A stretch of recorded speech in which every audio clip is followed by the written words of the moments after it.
now. Yeah. Knock us out, man. Traffic out there. Yeah, a lot of traffic out there. That's a good one. That's a good one. That's a good one. Sean, will you do a nice Yeah, sure. Sean Edwards, Generics. How's it going, my man? I'm good. Yeah, Bro. I just, first question right off the bat. I mean, how much did you know about the subject of human trafficking before you got involved with this particular project? Honestly, not a lot. I thought I knew, and I think the average person thinks they know. But when I started researching for the film, I was completely blown away. I think specifically here in the States, we tend to hear that and we think, oh, that's happening like somewhere in China or, overseas. And it's like, no, this is happening. This is a huge problem here in the States. And so, to be a part of a project that could shine a light on that issue was great. What's the one thing that you learned that particularly stuck with you where you were like, wow, this is like insane? I think for me, it's the ways in which one can become a victim of human trafficking is, for me, just so frightening. Because it's not, when we think of that, we think of force. We think of someone hitting someone over the head and just taking them against their will. But there's so many different scenarios of it's persuasion, it's smoke and mirrors, it's, a 15-year-old girl going to the mall, meeting what she thinks is another 15-year-old girl who perpetrates to live in her neighborhood, and developing a friendship, and 2 months later you can't find her. Because, so for me, that's just crazy. That's so out there, and that stuck with me the most.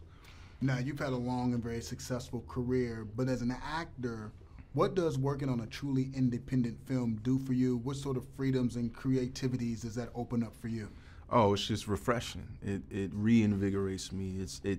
We get to Deon Taylor, who wrote and directed the film. I love his directing style because he's very collaborative. He's not like, you're not restricted to the words on the paper. And I think, especially with a film like this, that process lends itself to a sort of chemistry and a dance between the cast that just jumps off, it pops off, on screen. And so, but just the whole process, this is where I come from, guerrilla filming. You know what I mean? So for me, it's just like, let's go, let's get in there and make it happen. And we had a blast, man. What did Deon have to do or say to you to convince you to be a part of this movie? Not much, because really, is when I read the script, I was like, yo, I think this could be something special. And the first time I sat down and met with Deon, I was sold. Just his intellect, ability, but just his passion. That was like, that level of passion is unique. And I was like, I want to take a shot with this kid because this guy's going to be a star, and here we are. One of the cool parts about the movie is where you guys decided to shoot. I mean, the locations are incredible. Yeah. What was it like, and what was your favorite part about shooting in such an isolated location, primarily in Northern California?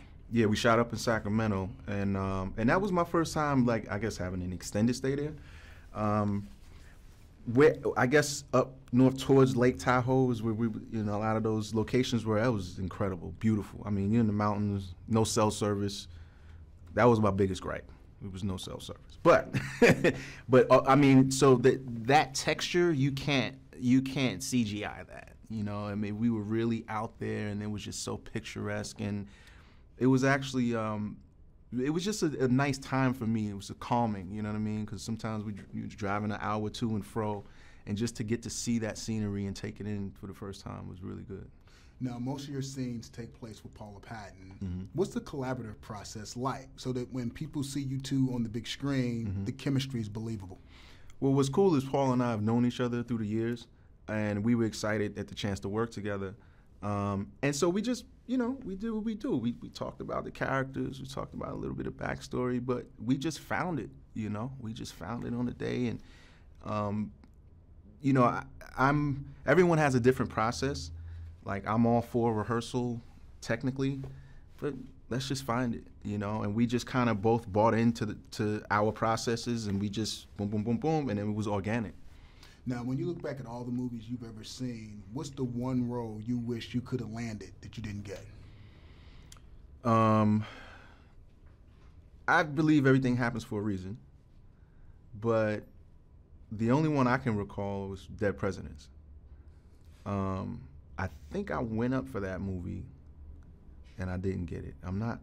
But it was something with Dead Presidents. It was, and I saw that, and I was like, word, like, that's how you're gonna That's how you gonna do it, bro? Right. Right. Come on, I need to be in this because you can tell this is gonna be dope. This is gonna be a straight up classic, and I didn't get it. I didn't get it.